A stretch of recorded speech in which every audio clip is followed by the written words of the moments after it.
ओम गुरु ब्रह्मा गुरु विष्णु गुरुदेवो महेश्वरा गुरु साक्षात परब्रह्म तस्मै श्री गुरुवे नमः। अखंड मंडलाकारं व्याप्तेन चराचरं तत्पदं दर्शितं देवं तानमामि गुरुदेव। बोल गुरु भगवान की जय। वक्रतुंड महाकाये सूर्यकोटि समप्रभा निर्विघ्नं कुरु मे देवो सर्वकार्येषु सर्वदा। बोल गणपति भगवान की जय। ओम जपाकुशं संकाशं कास्प्यं महादुतिं तमोर्यं सर्पापनं प्रणतोऽस्मि दिवाकरं।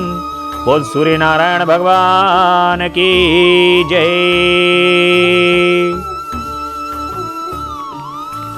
भगवान श्री गुरुदेव की असीम अनुकंपा से, माता पिता के आशीर्वाद और आप सभी भक्तों के भाग्य के कारण ही आज हमें सूर्य नारायण भगवान की कथा को स्मरण करने का सौभाग्य प्राप्त हुआ। समस्त संसार के अंधकार को समाप्त करके हमारे जीवन में सूर्य नारायण भगवान की कृपा से प्रकाश प्राप्त होता है। आज से सूर्य पुराण के अंतर्गत संक्षिप्त में आपको भगवान की कथाओं को सुनने का सौभाग्य प्राप्त होगा। आज की कथा में सूर्य नारायण भगवान किस प्रकार से उनकी उत्पत्ति हुई है, किस प्रकार से सूर्य नारायण भगवान ब्रह्मा जी के मुख से उत्पन्न होकर के इस संसार को प्रकाशित कर रहे हैं। हमारे जीवन के अंदर हमें ये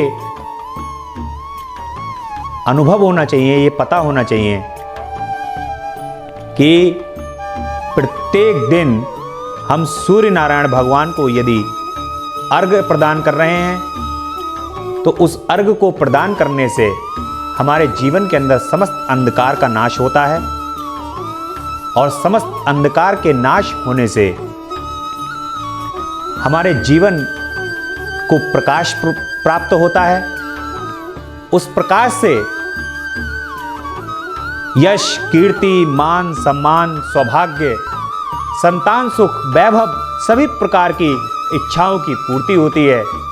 सभी ग्रह शांत होते हैं। जब सूर्य नारायण भगवान कृपा करते हैं तो सभी ग्रह शांत होते हैं। लेकिन आप एक बात का स्मरण रखिए कि जब तक आपके हृदय के अंदर श्रद्धा उत्पन्न नहीं होगी तब तक आप किसी भी प्रकार के पूजन को करेंगे तो वो पूजन उस देवता को प्राप्त नहीं होगा। ये आप किसी भी प्रकार के पूजन के मूल के अंदर केवल यही बात, अपनी इच्छाओं की पूर्ति करने के लिए जब तक आप पूजन करते रहेंगे तो वो पूजन आपकी इच्छाओं की पूर्ति होती है या नहीं होती है ये आप ही जान सकते हैं। परंतु यदि आप श्रद्धा के साथ, विश्वास के साथ भगवान की कथाओं को सुनते हैं, उनके महिमा को सुनते हैं तो आप निश्चित तौर पर यह बात मान के चलिए कि जो श्रद्धा उत्पन्न होती है उससे भगवान की कृपा बरसती है। इसलिए भगवान की कथाओं को सुनने का एक विशेष महत्व है। नित्य भगवान को अर्घ्य प्रदान करते हुए जो भी, जहां तक भी ये कथा पहुंच रही है और जो नित्य भगवान की इस कथा को सुनेगा, भगवान की कथा को स्मरण करेगा तो आप ये बात मान के चलिए कि सूर्य नारायण की कृपा जो है वो आप पर दसों दिशाओं से बरसेगी। और सूर्य नारायण की कृपा जब आप पर होगी दसों दिशाओं से तो आपकी रुचि उनके पूजन में भी होगी। नित्य अर्घ्य भगवान को प्रदान कीजिए। नित्य रोज सुबह उठकर तांबे के बर्तन को लेकर के लाल पुष्प और चावल को जल में डालकर ओम गणेश श्री सूर्याय नमः, ओम गणेश श्री सूर्याय नमः, ओम गणेश्री सूर्याय नमः। इस प्रकार से मंत्र का उच्चारण करते हुए भगवान को अर्घ्य प्रदान करते रहिए और जीवन का अंधकार समाप्त होगा। निश्चित तौर पर भगवान सूर्य की कृपा होगी। कथा का स्मरण करें। आज की प्रथम दिवस की कथा में सूर्य नारायण भगवान की उत्पत्ति किस प्रकार से हुई है, ये हम स्मरण करेंगे। सूर्य नारायण भगवान सर्वप्रथम ब्रह्मा जी के 4 मुख हैं। 4 मुख से 4 वेदों की उत्पत्ति हुई है। सर्वप्रथम जो शब्द ब्रह्मा जी के मुख से निकला हुआ है ओम। ये ओम शब्द ही सूर्य नारायण भगवान का स्वरूप है।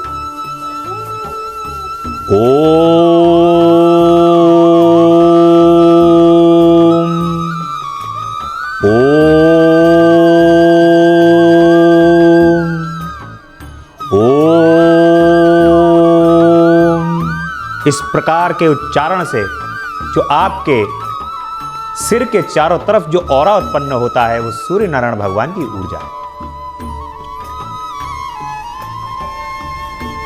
प्राचीन काल जब इस सृष्टि की उत्पत्ति हुई है उस समय पर समस्त संसार अंधकारमय था, संसार में प्रकाश नहीं था। ब्रह्मा जी ने सृष्टि की रचना के लिए सूर्य नारायण भगवान से प्रार्थना की कि हे सूर्य नारायण भगवान, आप सृष्टि को प्रकाशित करिए। और सूर्य नारायण भगवान उत्पन्न होकर इस समस्त संसार को प्रकाश प्रदान करते हैं। ब्रह्मा जी के पुत्र मारीची हुए हैं, ऋषि मारीची। मारीच ऋषि के ऋषिराज कश्यप हैं।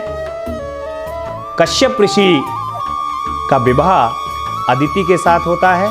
माता अदिति बहुत ही जप तप करने वाली व्रत परायण है। जब मां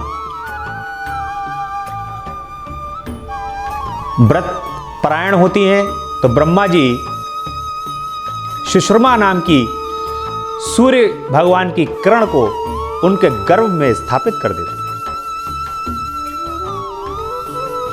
जब सुषमा नाम की सूर्य नारायण भगवान की किरण जो है वो अदिति मां के गर्भ के अंदर स्थापित हो जाती है। माता तब भी तप करती रहती हैं और तप करते करते उनको ये भी ध्यान, भूख प्यास किसी भी चीज़ का ध्यान नहीं रहता कि मैं मेरे गर्भ के अंदर जो शिशु पल रहा है उसका पालन पोषण किस प्रकार से होगा। जब कश्यप ऋषि ये देखते हैं तो वो क्रोधित होते हैं और माता अदिति से कहते हैं कि ये किस प्रकार से तुम घोर पाप कर रही हो, जो तुम्हारे गर्भ के अंदर शिशु पल रहा है तुम उसके बारे में भी नहीं सोच रही। ये सुनकर माता चूंकि व्रतपरायण है और तप को करने वाली हैं, वो अपने गर्भ से उस अंड को बाहर निकाल देती हैं। जब उस अंड को बाहर निकालती हैं तो इसलिए वो अदिति अंड यानी मार्तंड के नाम से भी प्रसिद्ध हो जाते हैं। उसी अंड को मार्तंड कहते हैं। सूर्य नारायण भगवान की उत्पत्ति हो जाती है और सूर्य नारायण भगवान समस्त संसार को प्रकाशित करते हैं। उनकी कृपा से समस्त वनस्पतियां और समस्त संसार प्रफुल्लित, हर्षित और आनंदित हो जाते हैं। ऐसी कृपा भगवान की हो जाती है। ओम सूर्याय नमः, ओम भानवे नमः, ओम रवे नमः, ओम खगे नमः, ओम पुष्पे नमः, ओम मारीचाय नमः, ओम मार्काय नमः, ओम मित्राय नमः, ओम सावित्रे नमः, ओम आदित्याय नमः, ओम हिरण्यगर्भाय नमः। बोलो सूर्य नारायण भगवान की जय। भगवान की इस कथा को सुनने के लिए, सूर्य नारायण भगवान की कथा को प्रतिदिन सुनने के लिए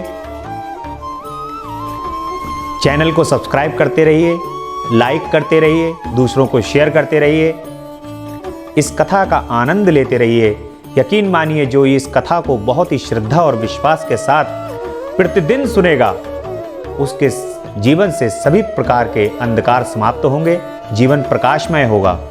ऐसी शुभकामनाओं के साथ आप सभी को मकर संक्रांति पर्व की हार्दिक शुभकामनाएं।